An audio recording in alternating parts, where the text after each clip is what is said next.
the NSCDC is the sports guidelines now followed by Government of India. Government of India had issued comprehensive sport guidelines 1975, 1988, 1997, 2001. ഇത്രയും വർഷങ്ങളിൽ വിവിധ guide ലൈൻസുകൾ ഫെഡറേഷനുകളുടെ പ്രവർത്തനങ്ങളെക്കുറിച്ച് ഇറക്കിയ ഓർഡറുകളുണ്ട് government of India.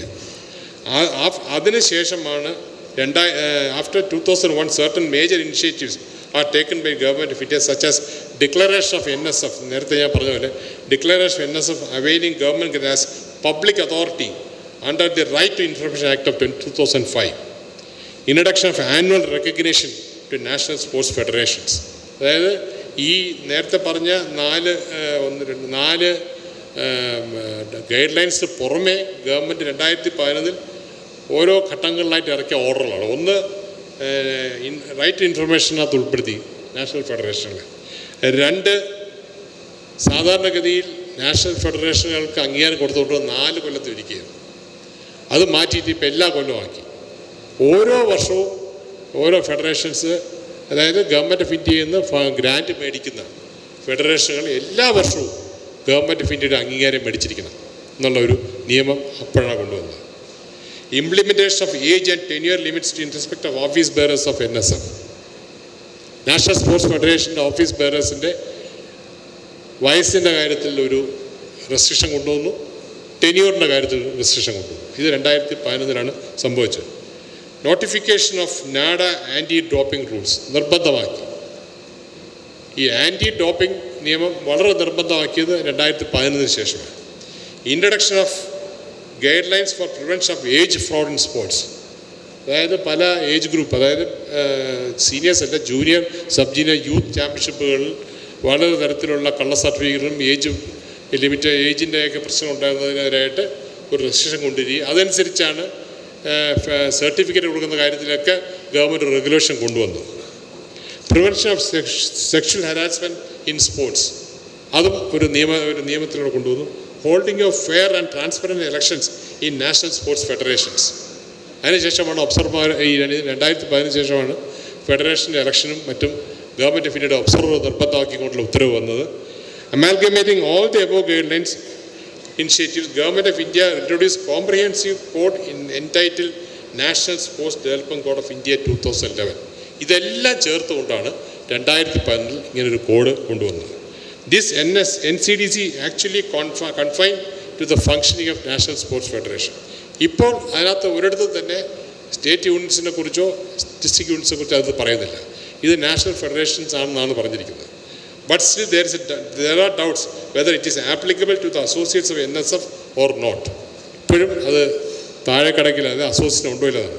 Actually, NSDC is not mentioning its guidelines to be followed by the associates of NSF. But there are certain court directions saying that NSCDC should be followed by the associates of NSF. നമ്മുടെ ഈ കോഡിനകത്ത് പറയുന്നില്ല, ഇതിന് court directions വളരെ ക്ലിയറാണ്. 1-2 court വളരെ clear, 1-2 കോർട്ടിൽ മാത്രം വന്നിട്ടുണ്ട്. ഇപ്പോൾ തമിഴ്നാട്ടിൽ നിന്നൊരു ഓർഡർ വന്നിട്ടുണ്ട് ഇതുപോലെ. ഈ തരത്തിലുള്ള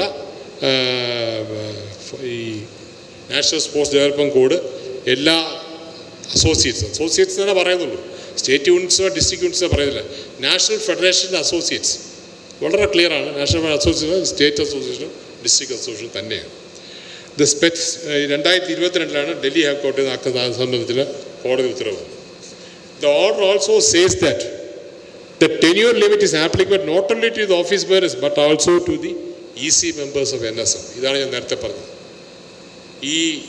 ഇതിനകത്ത് പറയുന്നത് EC മെമ്പേഴ്സിന് ടെന്യൂർ ഏജും ബാധകമാണ്. The order is not reversed till now. ആ ഓർഡർ ഇതുവരെ മാറ്റിയിട്ടില്ല. But Government of India is not clear about the tenure of EC members. So certain NSF are following the directions of the Honorable Court and some are not following. Government of India clear അല്ല, government of India insist ചെയ്യുന്നില്ല. ചില federations കോടതി ഉത്തരവ്, നേരത്തെ ഞാൻ പറഞ്ഞാൽ കോടതി ഉത്തരവ് അവർ പാലിക്കുന്നു, ചിലർ പാലിക്കുന്നില്ല. പക്ഷേ ഗവൺമെൻറ് ഓഫ് ഇന്ത്യ അത് ഇടപെടാതെ നിൽക്കുകയാണ്. But recently Government of India has given affidavit stating that NCDC is applicable only to the National Federation, but the court has not given any final verdict. ഇപ്പം അതാണ് ഞാൻ പറഞ്ഞത്, കഴിഞ്ഞ മാസം ഒരു അഫിഡവിറ്റ് കൊടുത്തിട്ടുണ്ട്. ആ അഫിഡവിറ്റ് പറഞ്ഞിരിക്കുന്നത് ഈ national sports development code state association മാത്രമല്ല, നാഷണൽ ഫെഡറേഷൻ മറ്റേ ബാധകമുള്ളൂ, അത് സ്റ്റേറ്റ് യൂണിയൻ ബാധകമല്ല. പക്ഷേ അത് തീരുമാനം വന്നിട്ടില്ല. According to the NCDC, the age limit to the office bearers, president, secretary and treasurer only of the NSF is 70 years. There are proposals to enhance the age limit to 75, but no decision has come. അപ്പോൾ അങ്ങനെ ഒരു proposal വന്നിട്ടുണ്ട്. 75 ആക്കണം, പക്ഷേ തീരുമാനം വന്നിട്ടില്ല.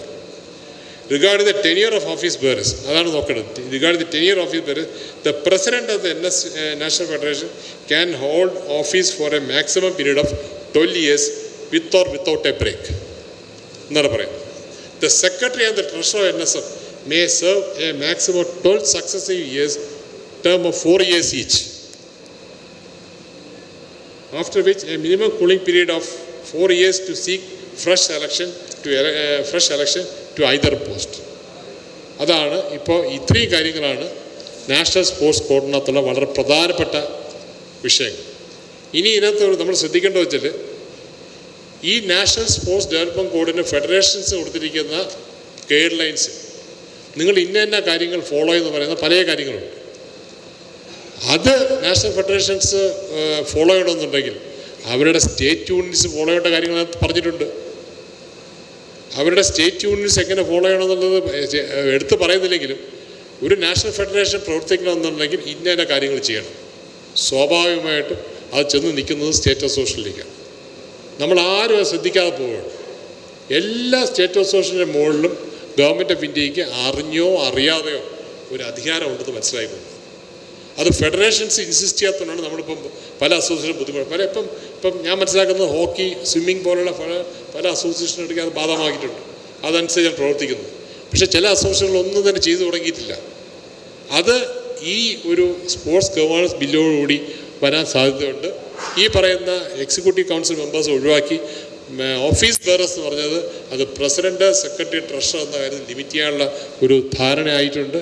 അങ്ങനെയുള്ള ചില കാര്യങ്ങൾ വരുന്നുള്ളതല്ലാതെ അസോസിയേഷൻസ് പ്രവർത്തിക്കുന്ന കാര്യത്തിൽ വളരെ കൃത്യമായ മാനദണ്ഡം ഗവൺമെൻറ് ഓഫ് ഇന്ത്യക്കുണ്ട്.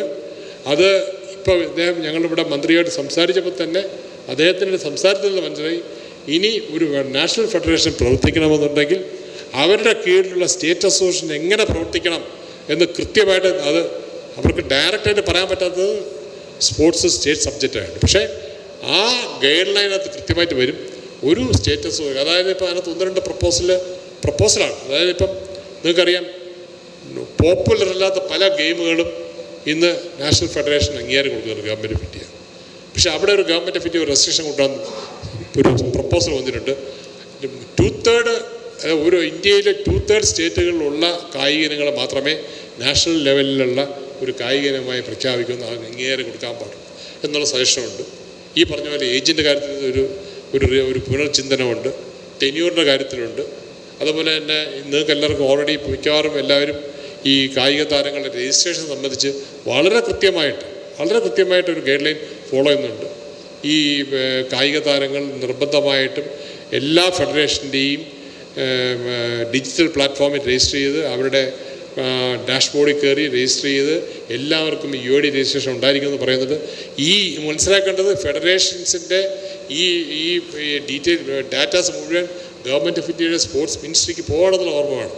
അപ്പോൾ ഒരു സ്റ്റേറ്റിൽ എത്ര കായിക താരങ്ങൾ ജൂനിയേഴ്സ് ഉണ്ട്, സബ് ജൂനിയേഴ്സ് ഉണ്ട്, സീനിയേഴ്സ് ഉണ്ട്, എത്ര മത്സരങ്ങൾ ഒരു സ്റ്റേറ്റിൽ നടക്കുന്നുണ്ട്, ഏതെല്ലാം തരത്തിലുള്ള മത്സരങ്ങൾ നടക്കുന്നുണ്ടെന്നുള്ള കൃത്യമായ രേഖകൾ നാഷണൽ ഗവൺമെൻറ് ഓഫ് ഇന്ത്യയുടെ സ്പോർട്സ് മിനിസ്ട്രിക്ക് കിട്ടാനുള്ള സാധ്യതയുള്ള ഒരു അവസരത്തിലാണ് നമ്മൾ നിൽക്കുന്നത് ഓർമ്മ വേണം.